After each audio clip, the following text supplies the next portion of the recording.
CC or Darius, whichever one you guys want to answer this question. You guys were able to get the game done today, but obviously came up short against Florida State, came up short against Duke. Are you guys happy with where you're at, or do you guys still feel like you just have a long way to go to be where you need to be?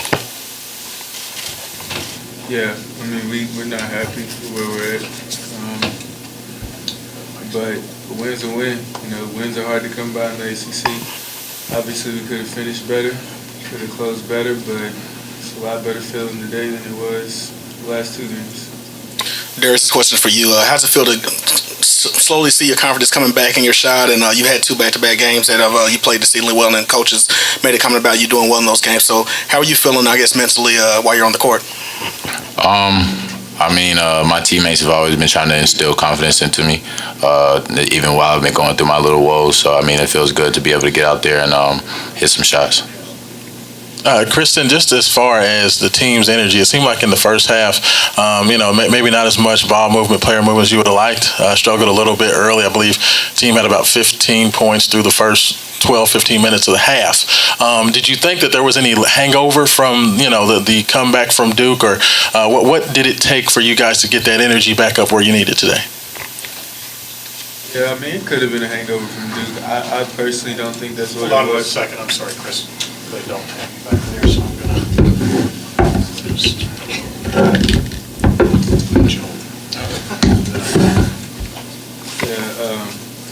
I don't think it was a hangover from... Yeah, I don't think it was a hangover from Duke. It could have been, but I think it was more so we missed a ton of shots around the basket early.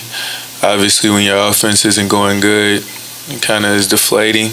Clemson did a really good job of making us earn our baskets, and then, also it's a 12 o'clock game. No excuse, but they're never easy to get up for. We're used to playing at 7, 8, 9 o'clock at night, but I don't think it was a hangover from Duke. Darius, the last couple of games, it seems like your confidence has definitely gone up, and you've definitely been a lot more efficient. A few games back, and there was just a time where Chris Mack could really limit your minutes. What do you think was going on? Why do you think you were struggling so much to really find your niche with this team? I think I was putting a lot of pressure on myself, trying to find my role, trying to find out what this team really needed from me. And I think I was looking in the wrong direction a lot of times, so that caused me to miss a lot of shots and just make a lot of errors offensively and defensively. Once I figured out what I was supposed to be doing and what they wanted me doing, then I think that helped. This question for either one of you. What are some of the things you guys worked on after Tuesday night, to break the press or to limit the mistakes you made in the Tuesday night loss to Duke?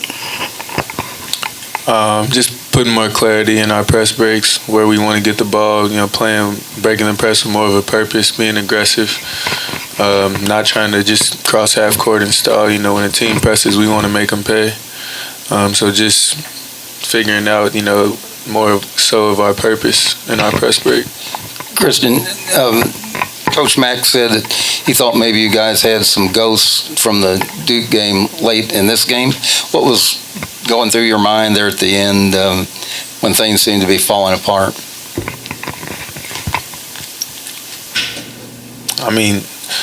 Naturally, everybody's going to think about not only the Duke game, but the Florida State game. But I was just trying to hold my team together, make sure we came out with a win. That was really the only thing on my mind. I wasn't necessarily thinking about the Duke game out there on the court, but obviously we know we've struggled, finishing late.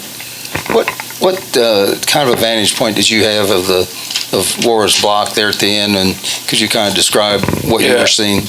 I watched I thought Jordan made a great play, because I think Dwayne got fouled. I think he clearly got thrown out of the way. Guy grabbed him by the waist and threw him down, and I think he was open, and that's what Jordan saw. But unbelievable play, coming out with the left hand block and not to foul. It was props to Jordan. That's what I was telling him after the game. He made a great play, way to save the game. And a question for both of you guys. Just as far as it's easy to circle, a game versus Duke or a game versus North Carolina, but this game like Clemson coming in today, fighting for their tournament lives right now, game up at Syracuse, do you guys have to kind of remind yourselves of how important these games are and not let these slip, looking to those bigger games like with Virginia coming up? I think every game is important for us. We go in with the same mentality regardless of who we playing, and we just trying to come out with a win, regardless if it's Clemson, regardless if it's Duke. It doesn't matter. We're coming in with the same mentality. One more. Darius, can you just tell me what it's like to try to lock in defensively, maybe when the baskets aren't going in, and trying to keep that energy on the defensive side of the court? I've always been taught that defense creates offense and defense wins championships. So, it's always hard to lock in on defense when you're not scoring offensively. But if you're trying to get it going offensively, then you have to lock in on defense. That's been a big emphasis with us all year. So we try our hardest not to let our offense really affect our defense. For both of you, what was your immediate feeling at the final buzzer? Was it relief? Were you elated? What was it? I was relieved. I don't really think, I never thought we were going to lose the game, but it was kind of crazy to just watch that whole play happen in those last 3 seconds. But I think, like Cece said, it was an amazing play by Jordan. Yeah, I was happy. It was a win. I'm like Darius. I didn't ever really think we were going to lose, but obviously when they grabbed the ball and 5 feet away from the basket with 2 seconds left, you're going to get on edge. But I was happy. I was happy for Jordan. A lot of players make mistakes and drop their head. He made what I guess you could call a mistake and came and made an unbelievable play. That's what I was telling him. Great. Thanks, guys.